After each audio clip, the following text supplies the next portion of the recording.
At the turn of the 20th century, with the Industrial Revolution well underway, nearly all petroleum exports had fallen under the control of Standard Oil, a holding company managed by the rags-to-riches New Yorker John D. Rockefeller.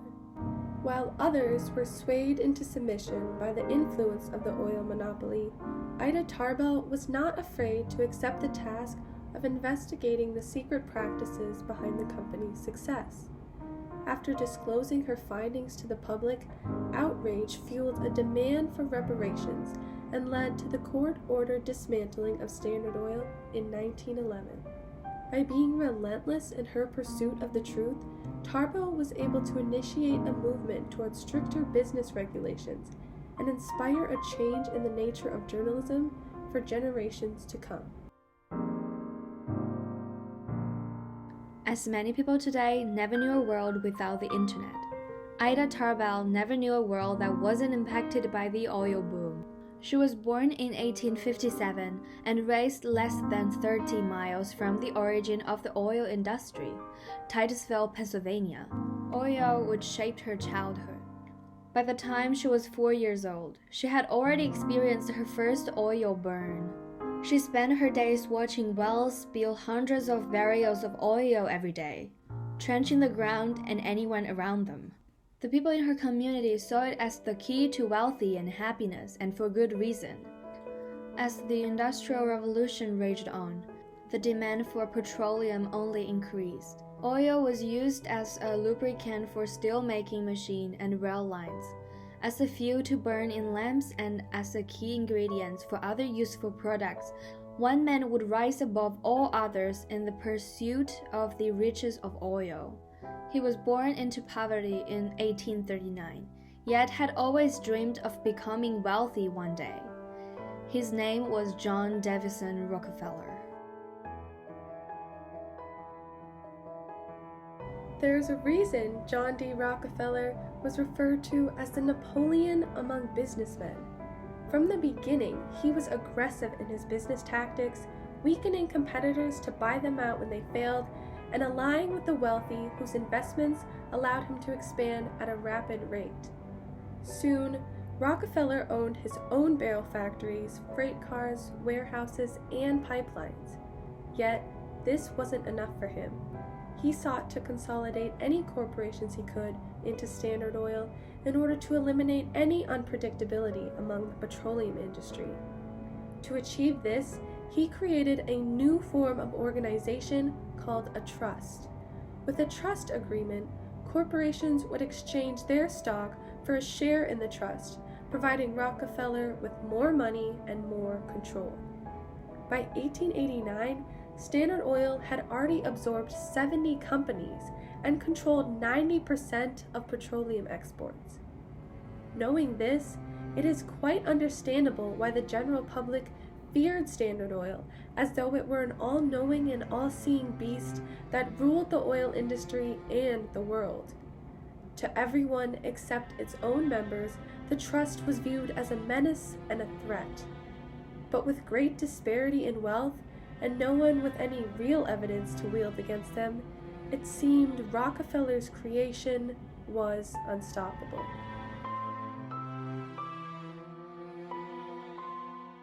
It was at this time that editor Samuel Sidney McClure assigned Ida Tarbell to write a story on the Standard Oil Trust.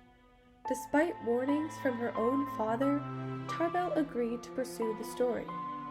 When Tarbell first stepped into the scene, she wasn't viewed as much of a danger to the company. Standard Oil bigwig Henry H. Rogers proved very beneficial in Tarbell's search for information, providing company files and accounts of their history, both successes and failures. However, most people truly involved in the dirty dealings of Standard Oil whom Tarbell interviewed just ignored her questions. She likely would have spoken with Rockefeller if he let her, but when questioned about such a meeting, he promptly refused it, likening her to a worm which would disappear if he gave no attention to it. But she didn't need him. When Tarbell was not interviewing, she was busy hunting for files on Standard Oil. She had particular trouble locating an important pamphlet on the Southern Improvement Company whom Standard Oil was believed to have a shady past with. When she finally found one of only 3 copies known to exist, it proved that Rockefeller had been using the company to get rebates of up to 50% on tank car purchases. As she continued researching, she often found that a document she wanted had either been destroyed by Standard Oil or that she did not have permission to view it. Nonetheless, she meticulously scored through dozens of congressional records and suits surrounding Standard Oil, piecing together the story of how Standard Oil came to be a monopoly. In 1904, Ida Tarbell finally finished her last article and combined all the articles she had written over the past 2 years into a book called The History of Standard Oil. After years of painstaking investigation, Tarbell had created a groundbreaking book which would light the match for a fire of social change to come. Tarbell's book was both an object of praise and criticism. Many were inspired by such a fearless attack on such an intimidating force, while others accused her of being biased because of her father's struggles in the oil business. Even the President of the United States was not shy in voicing his disapproval of the work that Tarbell and others like her were doing. Theodore Roosevelt called them muckrakers and condemned them for writing only about the bad things in the world without actually taking any action to fix it. While it is understandable that Roosevelt didn't want people to create public outrage and paranoia, his accusation personally hurt Tarbell, who had only sought to inform the public of injustice being done against them. To Tarbell's relief, her article would do more than just inform. They would inspire a call for retribution against Standard Oil. First, there was a federal investigation of Standard Oil, seeking to identify the corruption which Tarbell had brought attention to.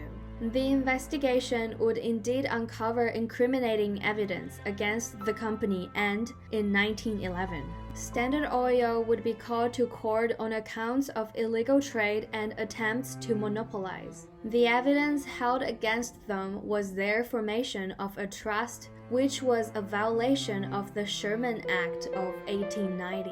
The Sherman Act declared that any contract which was conspired to restrain commerce was a crime. The Supreme Court would find Standard Oil guilty and force them to disband. After 30 years, the mighty trust had fallen.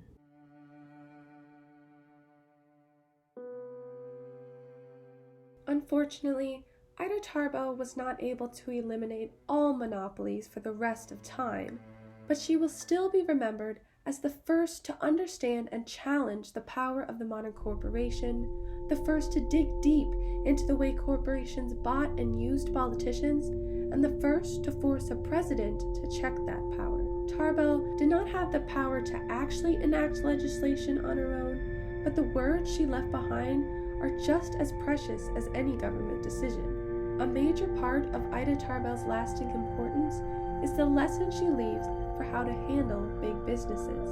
Powerful corporations will always seek to convey fear over those who try to challenge them, but it is crucial to remember that words are more powerful, and all businesses have a responsibility to be honest with consumers. An unsung talent of Tarbell was making big issues much more understandable to readers. She knew it was her job to make topics relate to the public, both to interest them and inform them. We need more people like her today who can help us understand the confusing topics, enabling us to be more involved in discussions and debates on key issues.